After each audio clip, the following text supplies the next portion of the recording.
In the 1970s, young Henry sits in the back seat while his mother, Annette, drives and sings. It's Christmas Eve. Suddenly, a truck loses control and hits their car. As the car spins, Henry begins to disappear.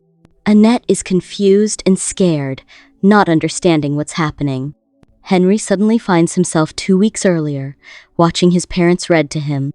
Shocked, he shuts his eyes, and when he opens them, he's back at the crash scene. The accident happens, but now he's standing on the side of the road with no clothes. A man appears and gives him clothes, explaining that he is Henry from the future. The older Henry gently tells his younger self about time travel, then vanishes. He reappears in a library where he works. Every time Henry travels through time, he arrives without clothes and has no control over where he ends up. The next day, a woman named Claire Absher sees Henry at the library. She looks at him with surprise and excitement, but Henry doesn't recognize her. Claire tells him he once said this moment would happen, though he has no memory of it. She invites him to dinner so she can explain more. While getting ready, Henry suddenly vanishes again and appears in a dark alley. In the new time, he survives by taking clothes and picking locks. At one point, a police officer catches him trespassing. But when he's put in the police car, he disappears right in front of the officer. Later, Henry meets Claire at the restaurant. She shares that she has known him since she was a child. She even brings a diary where she recorded every visit from him over the years. Henry explains that time travel pulls him to important moments in his life, like a force he can't control. Claire tells him he's always been special to her and that his visits brought her peace. After dinner, they return to Henry's apartment, where they grow closer and enjoy each other's company. That night, Claire remembers the first time she met Henry in the meadow behind her parents' house. She was 6 years old when an older version of Henry appeared in the woods. He had no clothes, so she gave him a blanket. Henry gently told young Claire that he was a time traveler and that they would be friends in the future. Claire didn't believe him at first until he vanished right in front of her. Before leaving, Henry asked her to bring clothes next time, saying he would return on Tuesday. Later, as an adult, Claire finds lipstick in Henry's medicine cabinet. It makes her wonder if their relationship can truly last. She realizes that the Henry she knew as a child was older, wiser, and calm, very different from the younger man she's now with, who is still figuring things out and has a complicated life. Claire comes to understand the truth. Henry really is a time traveler, and their connection runs deep through many moments in both of their lives. One evening, she introduces him to her close friends, Charisse and Gomez, who are dating. A few days later, Gomez walks into a street fight and is shocked to find Henry involved. Even more surprising, Henry is wearing women's clothes. He explains that the fight started because someone was being hateful, and he stood up for himself. Still confused, Gomez questions what's going on. That's when Henry finally tells him the truth: he travels through time. Gomez doesn't understand at first, but when he sees Henry suddenly vanish, he realizes it's all real. Worried, Gomez talks to Claire and says he's not sure if being with Henry is a good idea. But Claire stands by her feelings, telling him that she's waited her whole life to be with Henry and won't walk away now. During one of his time shifts, Henry finds himself on a train with his mother Annette before she passed away. He talks to her kindly, saying he's a big fan of her music and wishes his girlfriend could hear her sing. They share a warm conversation. Annette mentions she has a son named Henry. As he gets ready to leave, Henry tells her that her son loves her deeply. She smiles and replies, "I know." Back in the present, Henry goes to visit his father, Richard, who now lives a quiet, troubled life. Once a talented violinist, Richard can no longer play due to health problems and heavy drinking. They argue about Annette's old ring, which Henry wants to give to Claire. The loss of Annette still weighs heavily on both of them. Despite the tension, Richard eventually gives Henry the ring, and they begin to rebuild their broken bond. The next day, Henry quietly sits beside Claire as she sleeps. Without saying much, he gently places his mother's ring on her finger and asks her to marry him. Claire softly says yes. After a while, Henry and Claire get ready for their wedding, held at the Upshur's family estate. Claire's relatives warmly welcome Henry, including her father, who enjoys hunting. To get to know Henry better, he invites him on a future hunting trip, and Henry agrees. Just hours before the ceremony, Henry is surprised to see his father, Richard, who shows up unexpectedly. They share a quiet moment and a hug before Henry continues getting ready. Gomez, his best man, stays by his side but soon realizes that Henry has suddenly vanished once again, pulled away by time. Gomez becomes anxious, especially with guests already waiting. Out of nowhere, an older version of Henry appears. He quickly changes into the tuxedo and walks calmly to the altar. As Claire makes her way down the aisle, she notices this is not the same Henry she knew. His hair is grayer, but she smiles anyway. They both laugh softly, making the best of the strange moment. At the reception, the younger Henry finally returns just in time for their first dance. Claire looks at him with joy, and they dance together while friends and family watch. Later, as they celebrate in private, Henry suddenly vanishes once more, leaving Claire alone on what should have been their special night. Henry appears in the meadow, where he finds a set of clothes waiting for him left there by young Claire. She's having a small picnic and offers him a sandwich. Curious, she asks if he's married. When he says yes, she becomes upset, not knowing the full story. Henry keeps quiet about the fact that she will be his future wife. In the present, Henry gently teases Claire about being jealous of her younger self.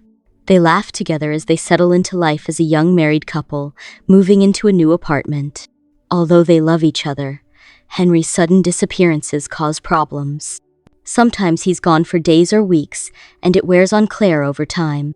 Even though she knew about his condition before they married, it still hurts when he's not there, especially when he misses holidays like Christmas and New Year's.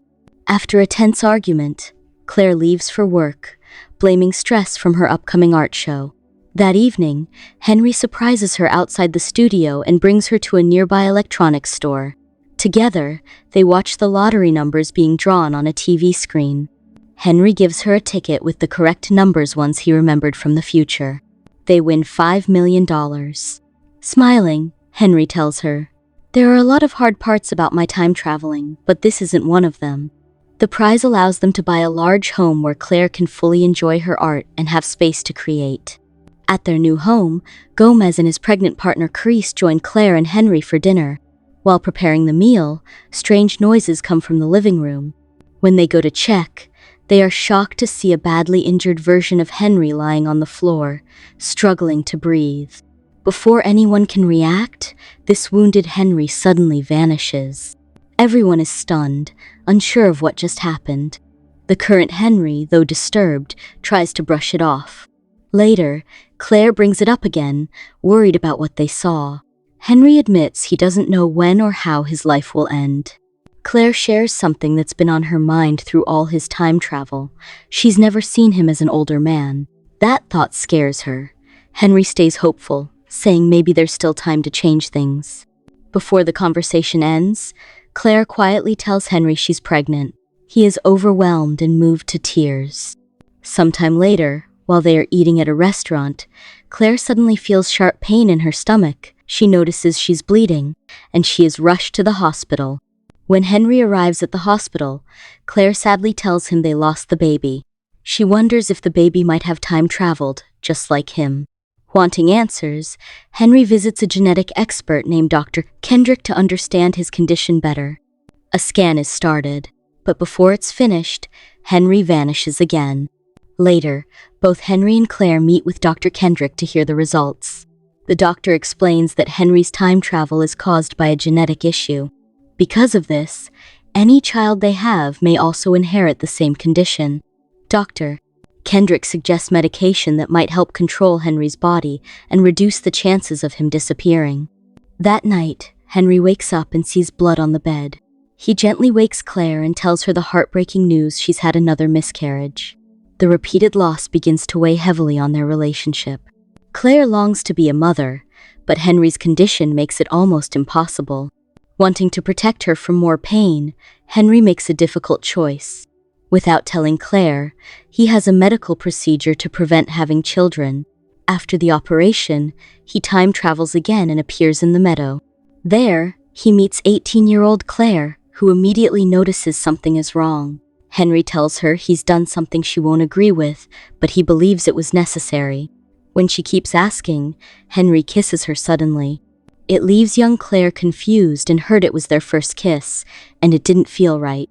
To make things right, Henry gently kisses young Claire before returning to the present. Once back, he already knows what's coming. He must tell Claire about the decision he made. With great difficulty, he finally admits that he had a procedure to prevent having children. Claire is stunned and doesn't know what to say. Henry explains that he couldn't bear the thought of their child going through the same struggles he does, vanishing without warning, often ending up in dangerous places. Claire is heartbroken. The thought of never having a child with Henry is too much for her. That night, they sleep in separate rooms, the silence between them filled with pain. Later, Claire gets a call from a younger version of Henry, asking for help in a parking garage. When he gets in the car, Claire opens up about her feelings and how hard things have been with the older version of him. The young Henry comforts her, and they grow closer. Back at home, Claire talks with the present Henry and tells him about the strange visit. She assures him it wasn't betrayal because it was still him, just from a different time. Then she shares something unexpected. She's pregnant again. But this time, she tries not to hope too much, afraid of being hurt once more. Henry and Claire learn they are having a healthy baby girl. Claire starts thinking of names. Suddenly, Henry disappears, then finds himself naked in a zoo cage, watched by people. A 10-year-old girl calls him Daddy. It's Alba, who says she can time travel too and tells Henry he died when she was 5. This breaks Henry's heart. Alba's teacher calls her inside, and they say goodbye. Back in the present, Claire has a healthy baby girl who grows up loved. When Alba turns 5, Henry feels uneasy remembering their future talk. While getting ready for the party, Henry thinks about his possible death. An older Alba visits and tells her younger self that Henry doesn't have much time left. Alba goes inside, making Claire worried. At the party, Claire sees Alba upset while talking to Henry. Later, Alba tells Claire Henry's time is running out. Claire accepts this and comforts Henry. The next day, Henry returns very sick and is rushed to the hospital. Claire fears he might die during his travels. Henry ends up in a wheelchair. Alba advises him to sing when he feels himself fading, but it doesn't work, and Henry disappears. He wakes alone in the snow, sees a sad scene at home, and realizes he will die on New Year's Eve. Weeks later, Henry spends his last days with Claire and Alba. On New Year's Eve, they host a party. Before midnight, Henry says goodbye to Gomez and shares a quiet moment with Claire. As fireworks begin, Henry fades away. He wakes in a snowy forest, sees a deer flee, then is shot by a hunter and disappears again.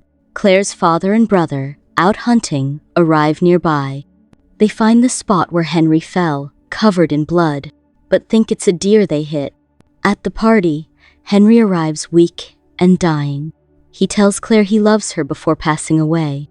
Claire is heartbroken, and Alba comforts her. Years later, Alba plays in the meadow when Henry appears and hugs her. Claire rushes over, and Henry explains why he never said he'd return. He didn't want her to wait forever. They share a gentle kiss before Henry disappears again, leaving Claire with a feeling of loss. She gathers his clothes, and Alba stays by her side as they leave. Thanks for tuning in. Don't forget to subscribe, hit the bell icon, and stay connected with us.